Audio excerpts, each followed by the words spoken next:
So with no further ado, I'm going to hand over for this very interesting discussion about the remittances and savings behavior of financial behavior of migrants for Lakshya's study. A couple of quick housekeeping points, and in terms of format, Lakshya will be speaking now for the next 25 minutes or so. Rupal will then have about 10 or 15 minutes to respond to the paper as well as provide her insights.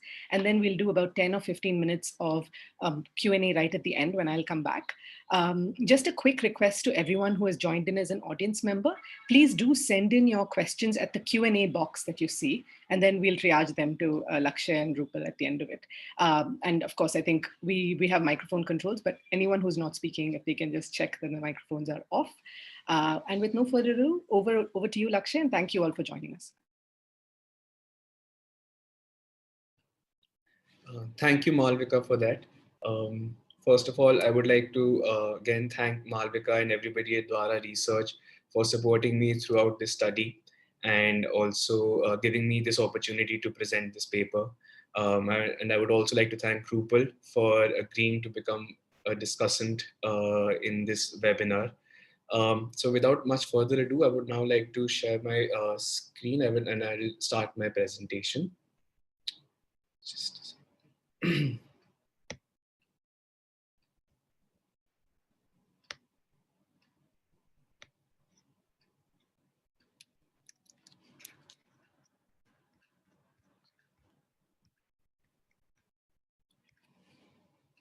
Yeah. So I would first like to start by providing some background to my study. And so my interest in financial inclusion and mobile-based financial services began with my first internship with Dwara Research back almost a year ago, where I was asked to research on different initiatives of mobile banking and payment systems for low-income households in different countries. Herein I saw a lot of initiatives in a lot of countries which focused on providing payment services, mobile payment services and banking as the first step towards financial inclusion. So after researching more, I found that specifically in India, that low-income households were considered as a homogeneous entity while talking about financial inclusion. And here I always felt that that was not the case, because my low-income migrant households I felt represented a separate category of low-income households because of their uniqueness in terms of mobility and change in location that they experience because of the nature of their work, and the kind of risks and vulnerabilities that they face are different compared to other non-migrant households. Um, and also further research showed that there was not enough literature on internal migrant households' financial needs in India. So I felt like this was a space which needed attention. This was a space that needed more work, and my interest in mobile banking and mobile-based financial services combined with a form of combined with the kind of gap I found in literature for internal migrant households' financial needs, I decided to combine the two and formulate my paper on it. What I was helped by the fact that there's a hype that over a couple of years, there's been a high penetration of mobile phones and smartphones among workers in India. And I also had access to migrant workers employed in apparel manufacturing industry in Delhi Gurugram Industrial Corridor. Therefore, I finally decided to examine whether migrant workers were using mobile-based financial services or not. And therefore, I formulated the following research questions. The first question looks to examine the impact of mobile-based financial services on the financial choices of migrant workers in Dundahera. The second question basically looks at the main barriers to this adoption.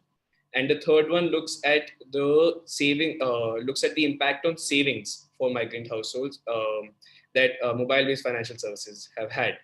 So for this, I surveyed and interviewed 70 workers employed in the apparel manufacturing industry in Dundahera and Manesar in the Delhi Gurgaon Industrial Corridor. I conducted the surveys and the interviews for over a month. My research methods included qualitative and quantitative methods, a survey, and unstructured interviews.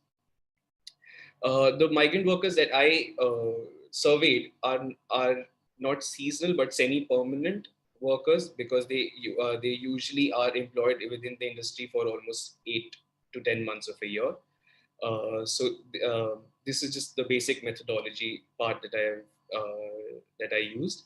Um, Now moving on to the first question, which is to examine the impact of mobile-based financial services on migrants' choices. For this, I first looked at their current practices as to how are they paid, and how do they operate their bank accounts, and what are the different financial activities that they indulge in. And then I looked at what are the different kinds of channels they use to conduct their financial activities. So the three financial activities that I looked at were remittances, their payments, which were day-to-day payments, and then their savings. The existing channels that they use at this point in time were, for remittances, workers mostly use local money transfer shops and friends and family. Local money transfer shops were of basically two kinds. One were Aadhaar-enabled payment shops, which transferred money just on using just the Aadhaar card of the workers, and the others were like private agents and hawala couriers, which aren't legal methods, but they have also existed within the place where I conducted my study.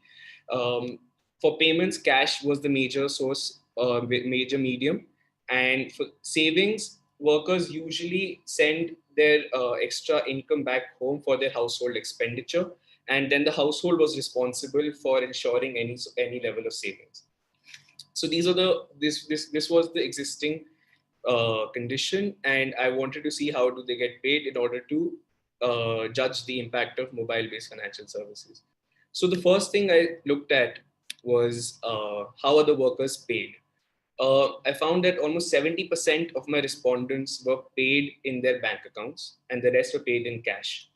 Uh, More than 70% preferred to be paid in their bank accounts rather than cash because of safety, convenience, increase in savings, and ease of operating their bank accounts using mobile phones and debit cards. So the workers reported that that when they were paid in cash, there were issues of safety and issues where people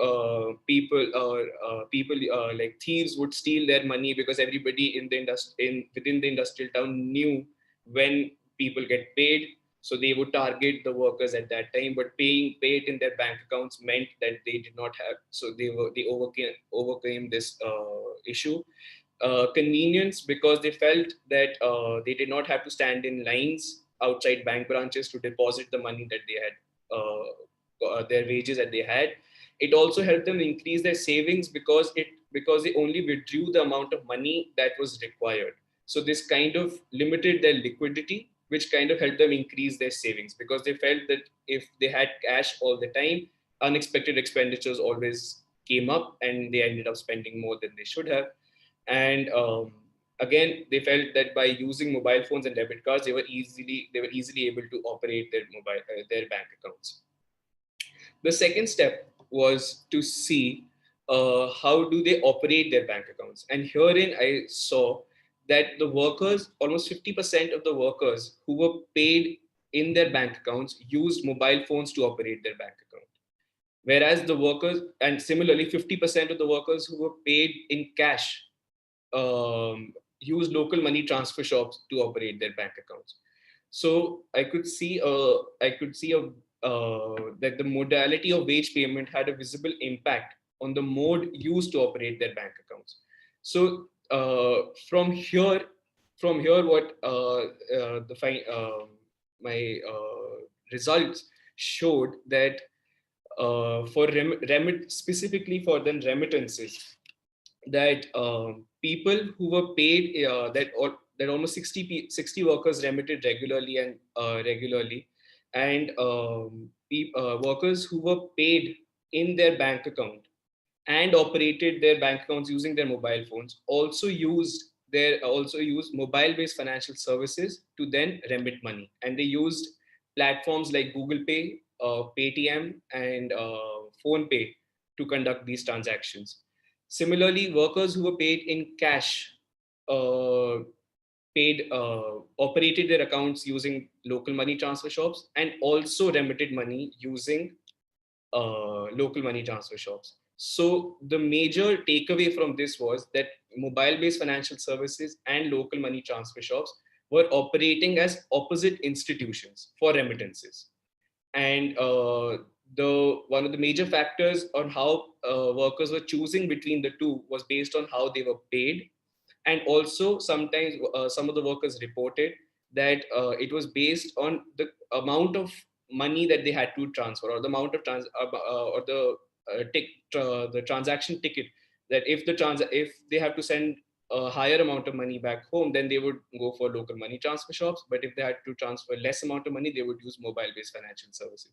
I will get to why this was so in the following slides. um,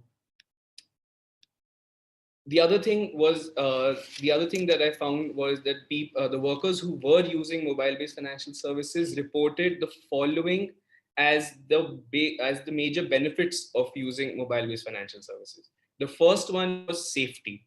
They ranked safety as the first benefit, because they felt that by doing this they were able to transfer money from the vicinity of their house. They didn't have to go out anywhere. Second one they felt was convenience, because they felt again that everything was happening over the phone. They did not have to go to the bank branch to stand in lines. Third one was speed of transaction. They felt that they could now send money back home whenever needed, in any emergency situation, in the middle of the night, even when the shops are closed, they could always transfer money. And finally, the cost of transaction, which they felt had come down, because local money transfer shops charge somewhere close to 1 to 4% of commission, depending on the amount of money workers were remitting. Another benefit that I did not actually anticipate while conducting my study was, and which was then reported by the workers, was that they felt that mobile based financial services provided rewards like cashbacks, which I'm sure everybody would know. Like in terms of Google Pay, you have those gift cards, and which was a big incentive for workers to use these platforms, because they felt the more number of transactions they made through these platforms, the higher chance of getting a reward or cashback, which then they felt added to their entire income. And there were many schemes that workers were they would transfer they would to increase the number of transactions. They would send money from one worker to the other, between the six of them, and all six of them will have then six transactions, an equal chance of getting more cashbacks and rewards. So this was something that was I did not anticipate, and it was one of the benefits that the workers reported. And finally, towards the end, I found that that these benefits actually led to an increase in household savings for the workers. The workers who were using mobile-based financial services started saving more in their bank accounts rather than sending it back home.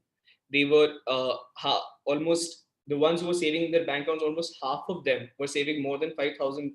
Were able to save almost 5,000 rupees per month in their bank accounts, and this was all because of the benefits that they felt from the benefits of the mobile based financial services that led to this increase in their average monthly savings. um, Now I will talk about the barriers to which the workers felt while adopting mobile-based financial services.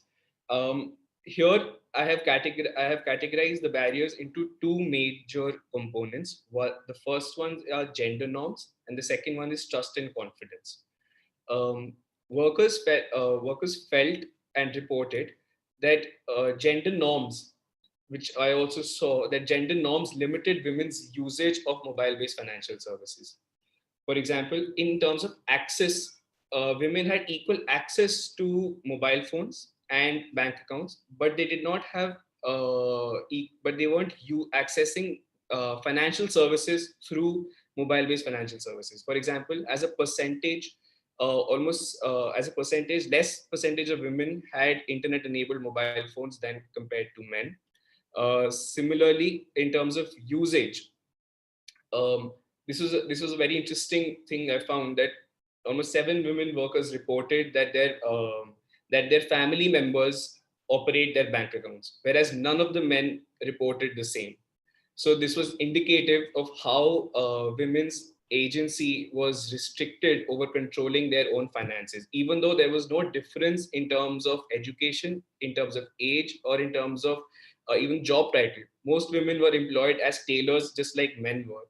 They were earning similar amount of money, yet they did not have access. They did not control their finances, because that was strictly kept for the male member of the household to control.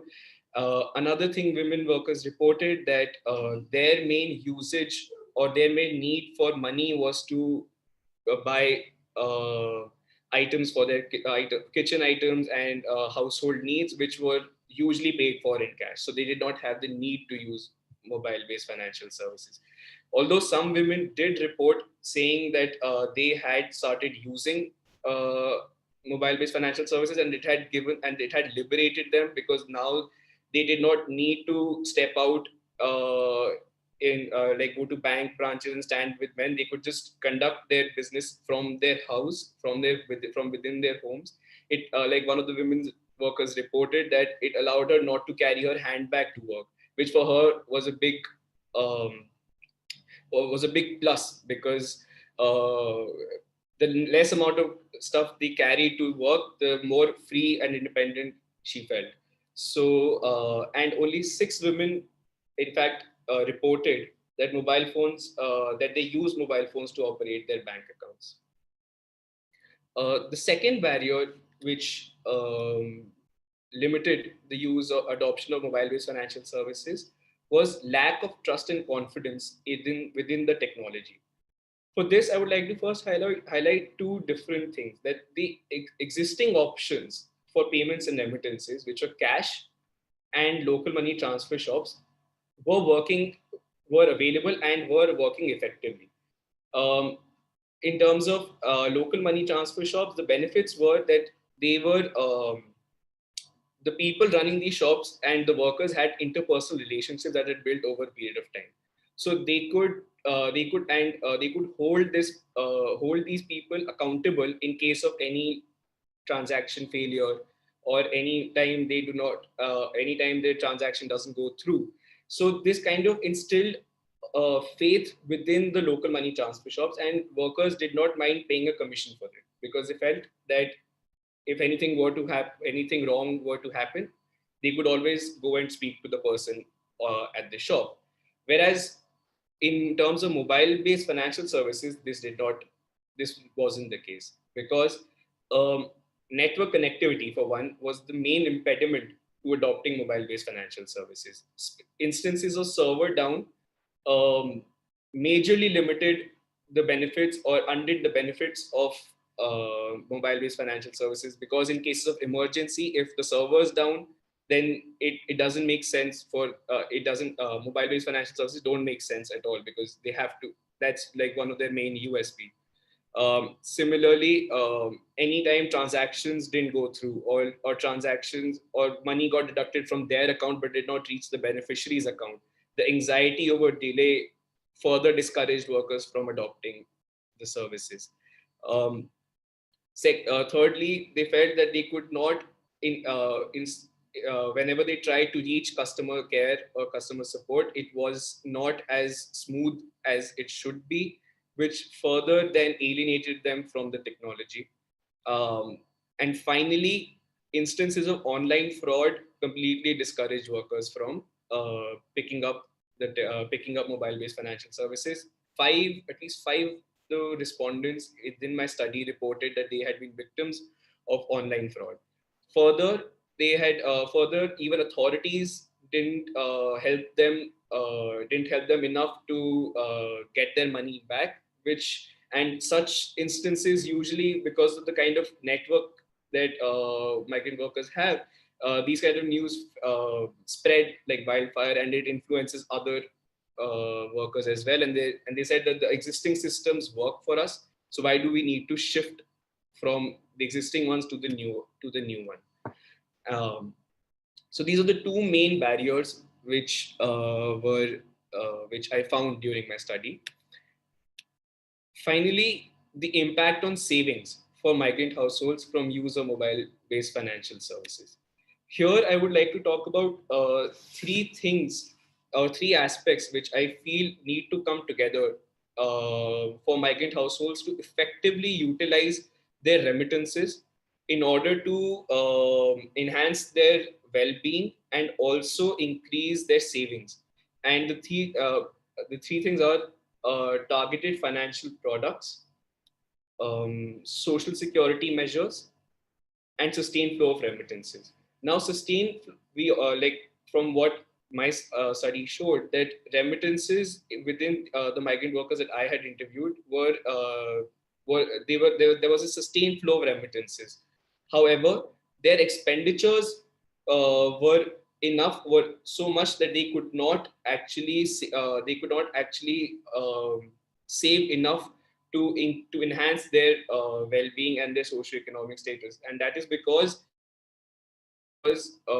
as many a lot of literature shows that workers, and also the workers that I interviewed reported that they did not have the documents, or they could not actually comply with the know your customer details with the banks, and that's why they were excluded from formal financial products, and they were also excluded from social security measures that would otherwise help them. Social security measures like housing was a big issue that workers reported, that the landlords ask them for exorbitant rents, and they increase the rents whenever they feel like.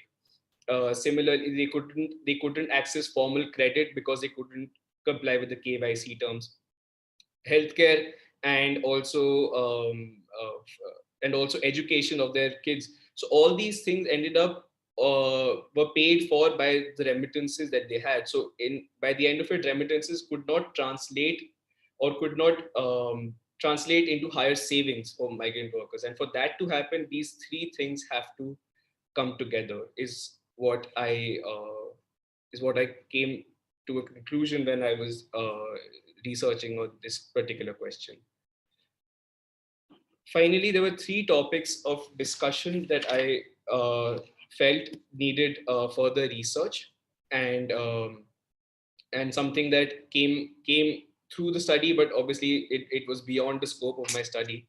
That to remittances and savings. Now there is a reports suggest that 90,000 crore market for remittances, internal remittances in India.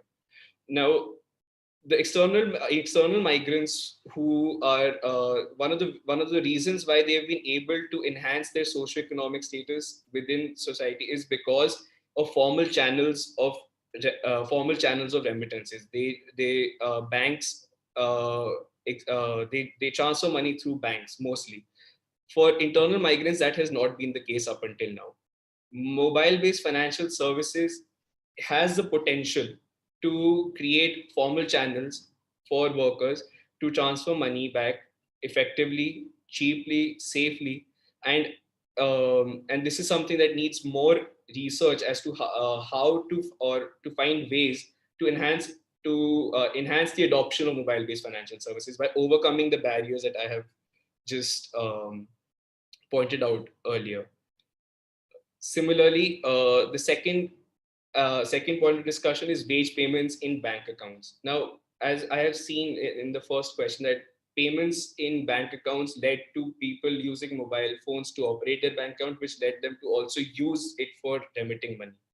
But this is a long exercise. This is how to ensure that employers pay the workers in their bank accounts. Now, this is a long exercise. It isn't something that I have the solution to, but this is something that has shown positive effects. And if it is happening, then it has a positive effect. So um, again, like this is something that requires more research. There are many efforts that are made I know a lot of exercises being done by Women's World Bank in Philippines trying to do something similar to incentivize workers to pay, incentivize employers to pay the workers in their bank accounts. But similar kind of initiatives are not happening in India at the moment, or I am not aware of them. And finally, the third point of discussion which needs to be looked at is women's use of mobile-based financial services.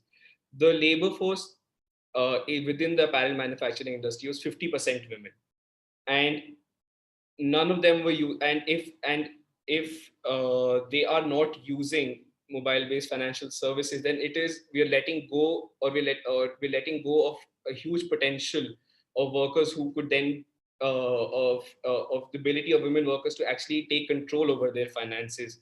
And because it gives them it mobile based financial services provides them with the uh, incentive to actually be able to work from wherever they want,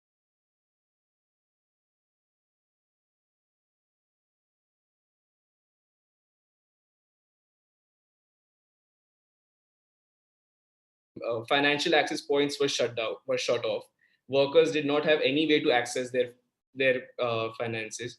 So mobile based financial services actually gives workers and women workers the ability to control their finances from wherever they want and transfer as much money as they want, or and completely be in control of it.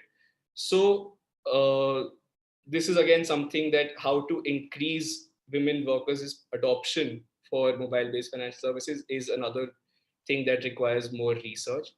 And with that, I think I'm done with my time as well, and I'll conclude with that.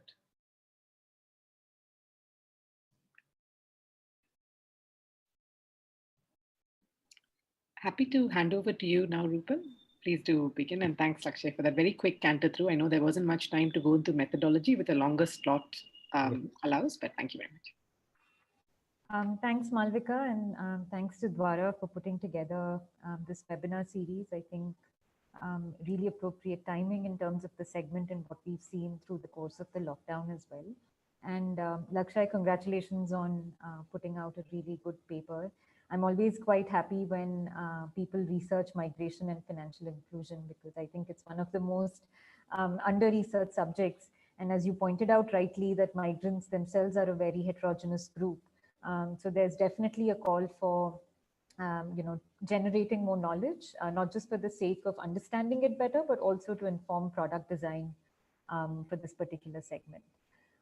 So I think your paper really, in many ways touched upon some really key debates right now that we're having at the intersection of labor, migration, and financial well-being. And I think it definitely leaves us with plenty to think about. Broadly, if we look at it, I think it falls largely in three key buckets, and I'll spend a little time on each of them. One is definitely the nature of employment and the influence that it has on adoption of financial services that are mobile-based. The second one, of course, is the perception around technology and its use case for different segments within migrants as well. And the third big piece, definitely, as you pointed out, is consumer protection when it comes to digital financial services. I think in nature of employment, what some of the data in your paper really brought out is this whole idea of digital wage payments. I think nearly 73% of your sample received their wages digitally. Now, these are more likely to be formally employed workers who are on the rolls of this particular employer. The reason being that the moment you have a formal wage payment that is on record through your bank, it's indirectly, it means that the employer is acknowledging that you work for them, which also implies that the employer is now liable for various social protections under the law, which are ESIC, EPF, possibly other forms of insurance. And I think in many ways that probably might explain why that particular segment, the 73% in your sample, why they seem to have higher savings rate or lower expenditure rates. Because in many ways it is offset by really strong social protections brought on by formal employment. which in a way is reflected in wage payments happening digitally. Also, I think the nature of employment in terms of the sector, stable employment. So these are workers who have a fixed wage, who are not paid piecemeal based on the output they produce. And they're also stable with the same employer for an 8 to 10 month period. Definitely makes it easier for the employer to, kind of make wage payments digitally, as opposed to, say, someone in construction, for instance, where the churn of workers definitely seems to be much higher and therefore poses a challenge. So I think the big question that your paper in a way is also pointing to is that if we acknowledge that receiving payments through bank accounts in a way promotes the adoption of mobile-based financial services, and at the same time brings on a host of other social protection measures, then how do we really incentivize informal sector employers to adopt digital means of wage payments? Because I think bulk of the challenge lies with that particular group. And of course, the degree of challenge varies depending on which sector, whether it's apparel manufacturing, construction, and so on that we're talking about. I think the second big theme that your paper in a way touched upon is the perception around technology and its various use cases for different segments. Definitely in your sample, it seems to be much younger. People aged 18 to 28 seem to be the dominant group with basic literacy levels and also prior exposure to both banking and mobile-based services. So I think these definitely matter. But, I think vocabulary of mobile-based financial services also matters. And Malvika and I were talking about this earlier in another discussion, that a bulk of the digital divide that we see between men and women largely also has to do with vocabulary. Words like server, timeout, bandwidth, etc., don't exist in traditional language. And we really need to think of a way to make technology more inclusive in terms of just its vocabulary and language for groups like these. And in case of women particularly, I feel that, especially with remittances, both access and usage largely rely on the confidence of the receiver. So the migrant at destination might be more kind of fluent with technology, might be more exposed to it.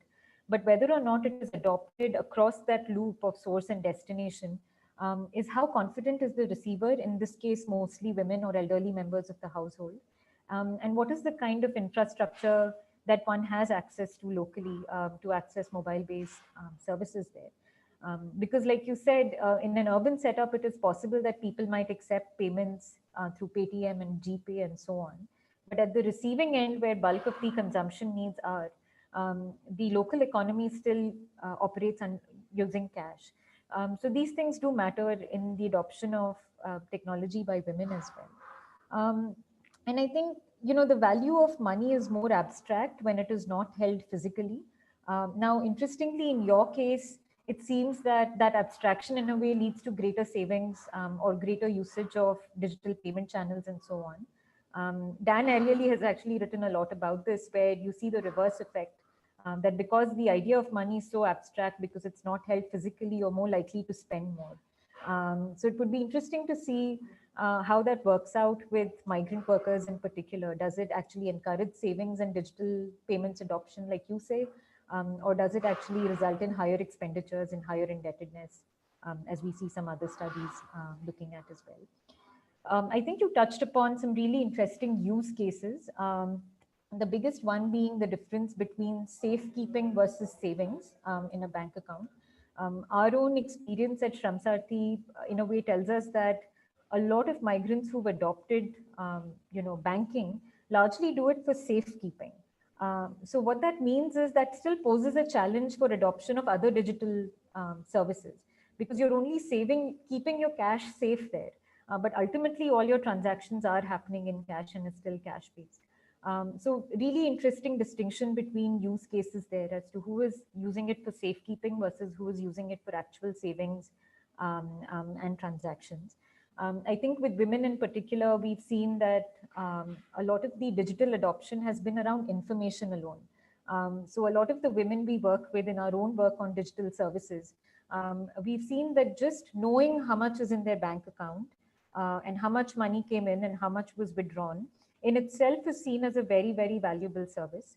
And it's largely something that women seem to be valuing more than men. So again, the same platform, the same product, but a very different use case for a different segment.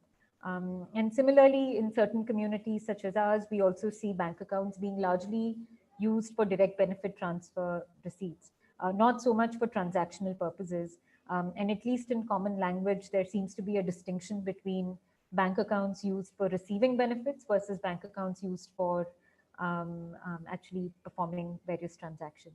And within all of these, I think it would be useful to see how informal systems of both remittances, savings in a way interact with formal systems.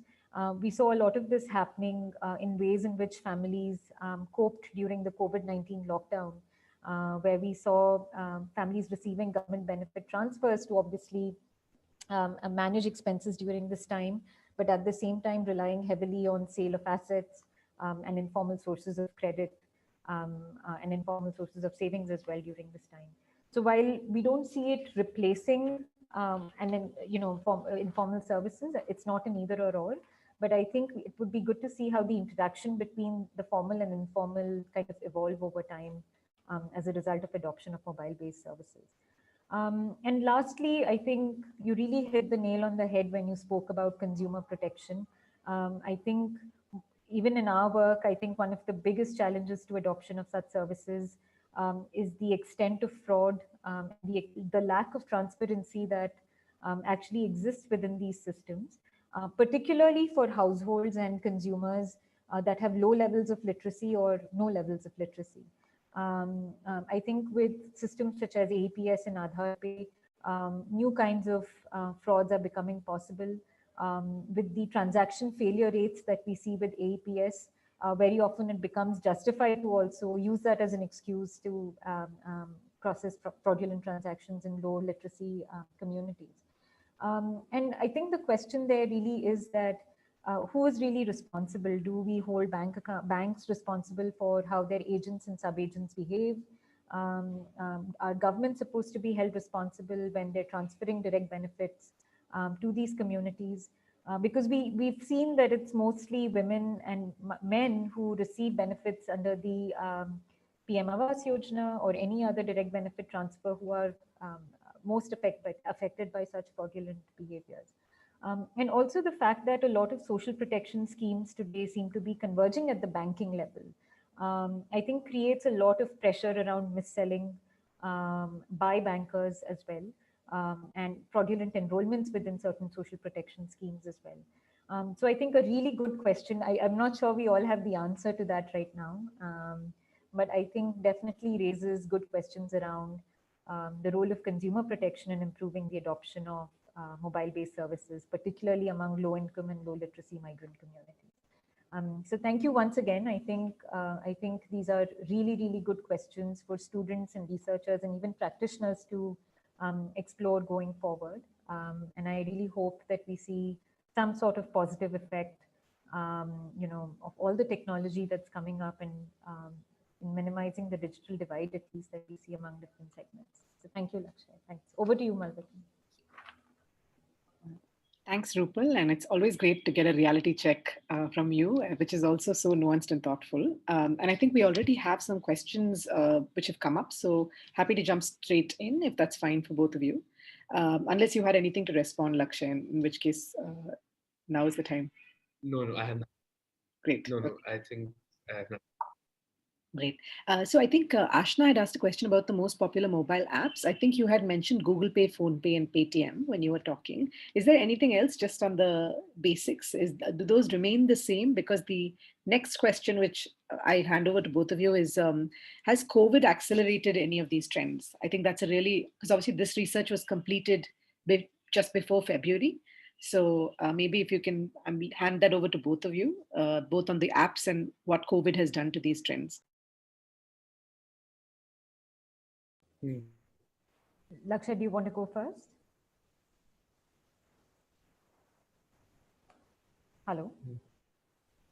I think Lakshay may have dropped off, Rupal, so you can go first in that case. Sure. I'm not entirely sure around COVID accelerating any of these trends, although I think one big trend that we did see happening as a result of COVID were direct benefit transfers coming into people's accounts.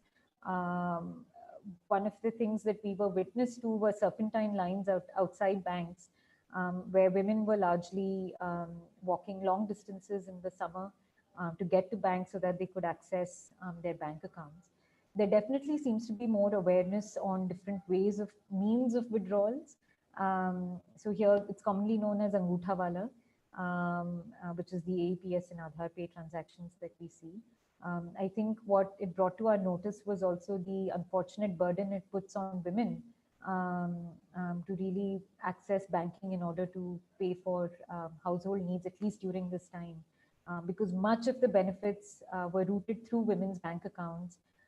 So the actual journey of having to access the bank account, take the money back home, largely rested with the woman, but we're not entirely sure how much control did women really have over the monies that came in. So I think people understand that direct benefit transfers do come into their accounts. In urban areas, we did have workers more fluent with GPay, PhonePe, Paytm, and some of the cash transfer programs that we did ourselves. But I wouldn't say that there's any big shift in the way in which usage happens through these accounts or through these digital channels. No, similarly, adding to what Rupal said, that during the first 60 days of the lockdown, I had the chance of actually interviewing a lot of construction workers in Maharashtra, and they said that they have no way of accessing them because they were at that time stuck or were held at their construction sites or where they were working, so they weren't allowed to leave. So they had absolutely no idea or no way of accessing any kind of financial services because financial access points were also shut. Like Aadhaar enabled payment shops were shut.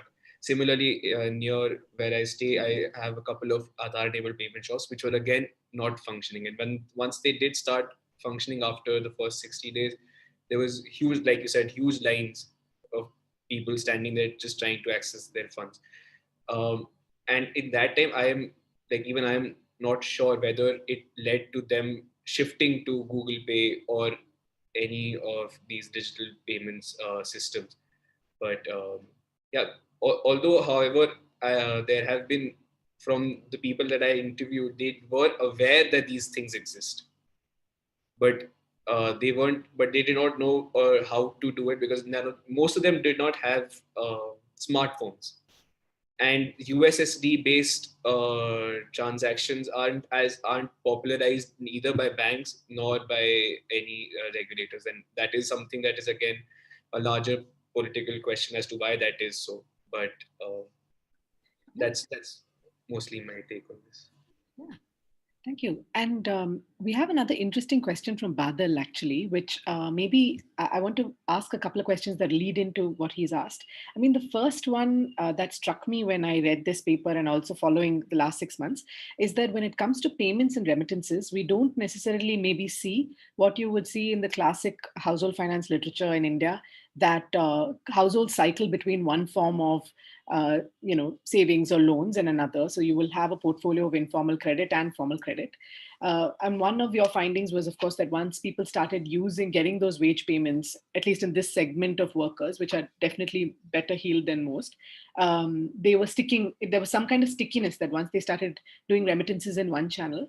I guess one question I had is, I wonder if there was anything that came up in your research that gave you any reasons for that. And also, Rupal, do you think that obviously this is a very small, non-representative sample qualitative work, but does that resonate with what you see on the ground at all?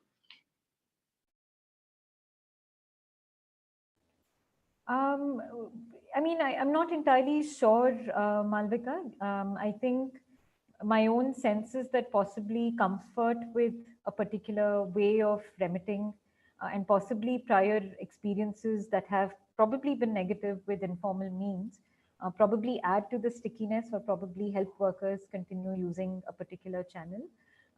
We've not seen it with digital means yet. In our limited experience with a completely different segment, of course. But we definitely see the proportion shifting within our work on credit.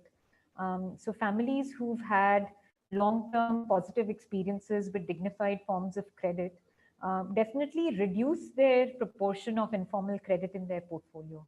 It doesn't completely get eliminated, but I think they definitely find a sweet spot of formal and informal with a growing proportion of formal.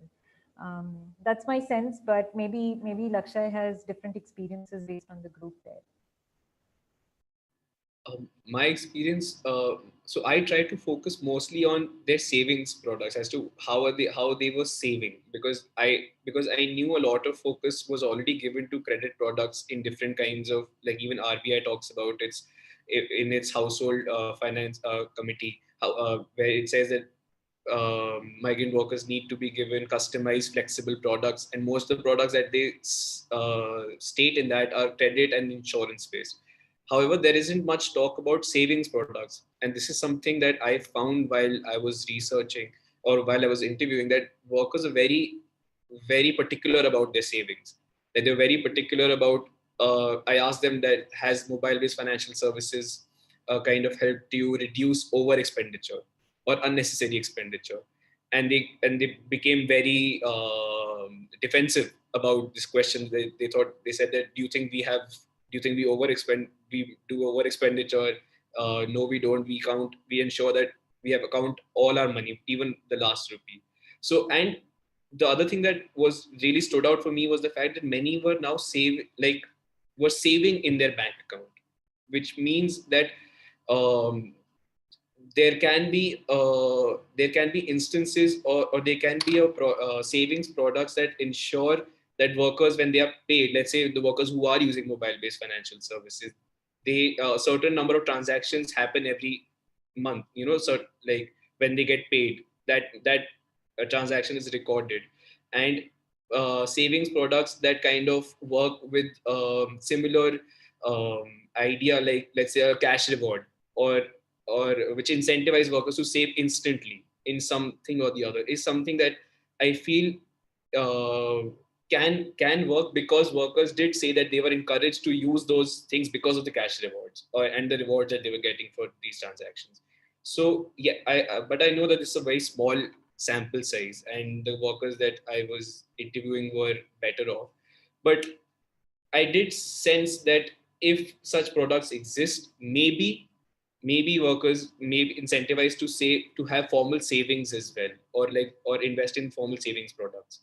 So this is my sense. Or I'm not too sure about credit because I did not delve into that category for my research. And interestingly, and I think that distinction that you brought up, Rupal, about safekeeping versus savings is also a hard one to pick up from this kind of work, but maybe something we should do another follow-up study on. So there are a couple of connected questions actually now. One is on the savings side, where there has been an increase in savings. Pradeep Das asked, what is the primary reason for increase in savings? And I think, we have some knowledge from pre-existing work, but I'll let you maybe answer that, Lakshay. And a connected question, I'm going to ask both of them because they are connected. Badal Malik actually asks whether there's any interplay between small ticket credit with payments and savings for this segment. So almost a kind of, taking credit to make the remittance, if I understand the question clearly. He says, for example, remittances or expenses linked to residual savings only, do they need, for these kinds of expenses, do they need cash advances, for instance, for certain non-discretionary spends? I suppose in the sense of, do you need to kind of borrow to remit and then maybe pay that back from your salary potentially? So is there one, the first question I'll pose to Lakshay regarding why were they saving and what was the primary reason? And then maybe the second to both of you, in that, have you seen or did you see in the study and in your work, Rupal, any interplay between taking credit and some of the savings and payments needs as well?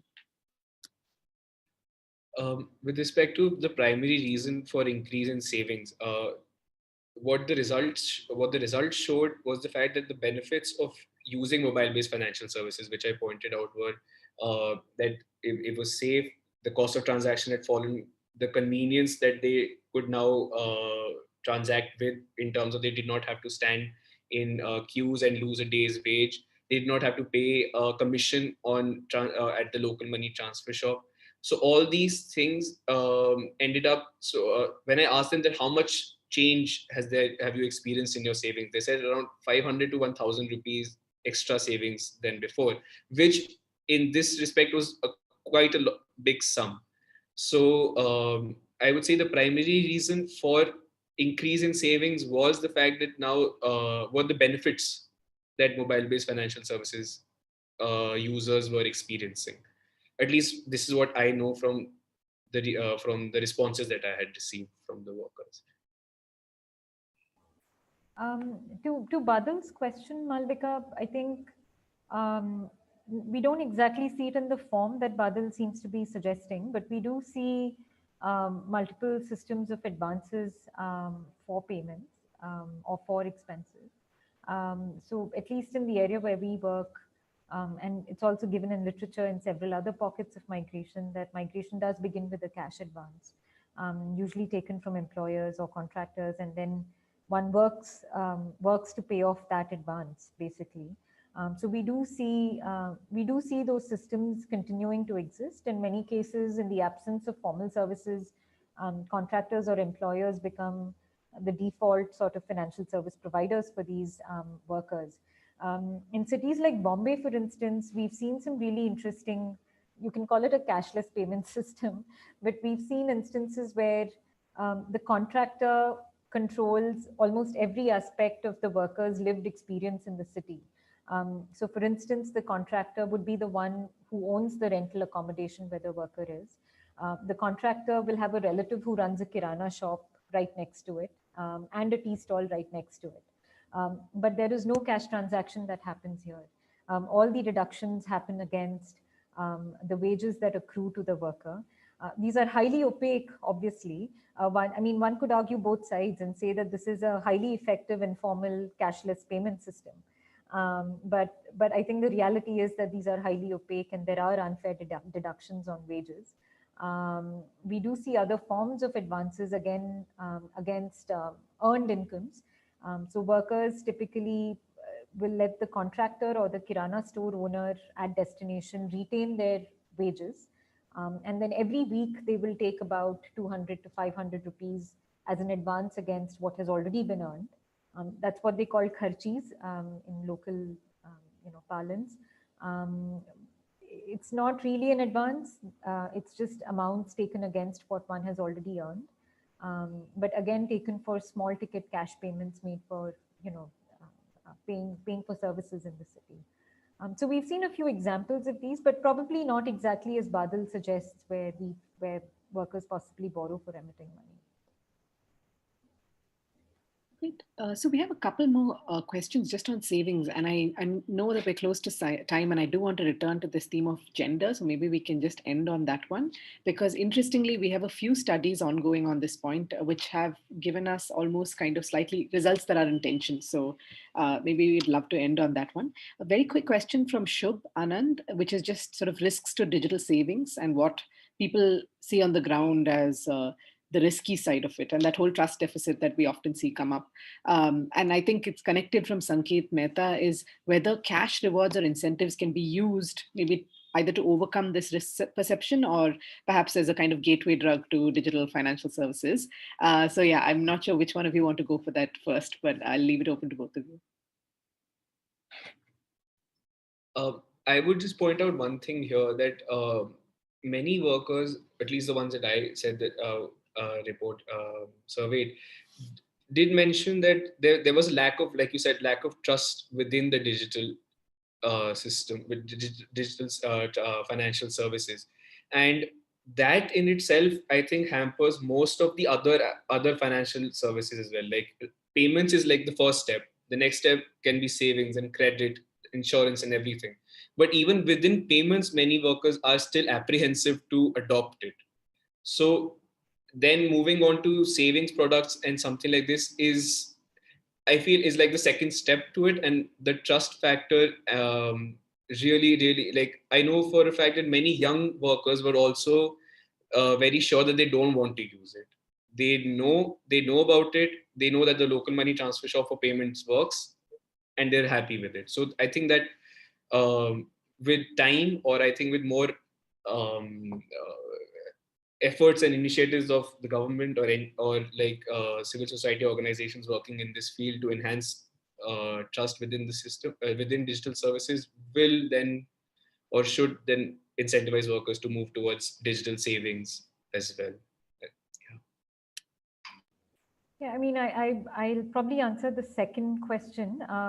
I think providing incentives to adopt digital services might be a good starting point, I think, to get people on board. But my personal view is that having strong consumer protection measures that have been proven and strong redressal measures is what will help workers continue to use these services. Yeah, I'll leave it at that. No, thank you. And I think that's a great segue, because I loved what you said about that accountability loop. And I think it came up in what Lakshay was saying as well, that people feel that there is someone that they can go to if something goes wrong, whereas customer support systems can almost seem distant and quite opaque. I think a connected point, and this is the question that maybe it's $1 million question still, but if we could take 2 more minutes of everybody's time, I think the concern for us really is that some of the work, as Rupal, you know, is showing, especially a study with Dr. Lina Son and another couple of studies we're just starting now, that in fact women's consumer protection needs might be very different from men's consumer protection needs because of the social structures that operate. So maybe for men, if you do have, you know, money going into that account, they start maybe having the ability to remit that more safely. When we have this finding around, you know, women's accounts being controlled, can we then advocate for a similar push for digital payments across the board? Because what if then that limited agency that might exist, or financial privacy that might exist for these kind of getaway funds that women often have, and we know that there's this kind of intraspousal spending needs are very different even in a household. So how do we reconcile this? Because on the one hand, there are some clear benefits that come from the security of these digital forms. But then on the other hand, obviously it's a tough question because women's digital use is so currently still restricted in our country. So I know we can't solve it in the last 2 minutes of the webinar, but I'd love to hear your thoughts of how you are reconciling it on the ground, Rupal first maybe, and then Lakshay, what you think as well. Thank you. Well, that's a tough question, Malvika. You're putting us on the spot. I don't think we've I don't think we've cracked that yet. I don't think we fully have an answer to it. But I think the attempts that we have there is full disclosures when it comes to women consumers, kind of saying no when we feel that you know, the woman is definitely not someone who has control over her finances, trying to actively look for female agents where women feel more comfortable, whom they feel more comfortable interacting with, or potentially male agents also who seem to understand how to interact with female customers and so on. But I think disclosures definitely helps. What I've discovered is that women find information very empowering. And I think for us, that's a starting point in the work that we do. And hopefully we'll figure out the rest from there. I'll just give like one of the one of the women reporters actually reported this when she said that so she was a college graduate, and she was aware of mobile-based financial services. She knew that it was cheaper to use than to go to the local money transfer shop, and but she was married to the her husband didn't allow her to use any of it. So it was something that I felt was kind of indicative as to a lot that the gender norms or just the patriarchal nature actually just resisted even somebody who's aware, but aware of how to use these services, aware of the benefits of it, and yet are denied the benefits. Similarly, there were women who were using it and were trying to encourage other women to use it as well. They were trying to form collectives within the organization to encourage women to use mobile-based financial services, because they felt, like one of the women actually said that I've been able to save slowly enough to be able to buy some gold for myself, which my husband doesn't know of. Because this is something that I've been able to do it because I know who is like, even when he or her husband would take out money from her bank account, she would get the message on her phone that this much money has been taken out, and she's like I'm able to take care better. I'm able to better ensure what is happening with my money, and then because of mobile based this thing, I'm able to also control it without her husband knowing.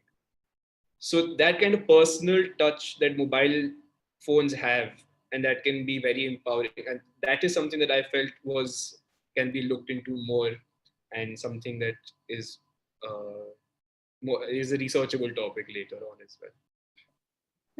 And yeah, I completely agree. So I think on the consumer protection one, we've been struggling to find leadership for this for years now. It's something we always talk about, but maybe that's one way to start, right? Is to think about how do you actually bring consumers together themselves, and maybe I think a critical part of this is the employer and the relationship that they enable. But obviously, there's so much more to talk about. But thank you so much to both of you for spending the time with us, and for everyone who came as well, because I know the participant list itself has lots of people who are practitioners themselves and kind of scholars in this area. So we really appreciate all of you taking the time for joining us. And yeah, hopefully we'll see you on one of these webinars again. Thank you again, Lakshay, and special thanks, Rupal, for taking the time to join us. Thank you so much, Malvika. Thanks, Lakshay. Thank you, Rupal. Thank you, everybody.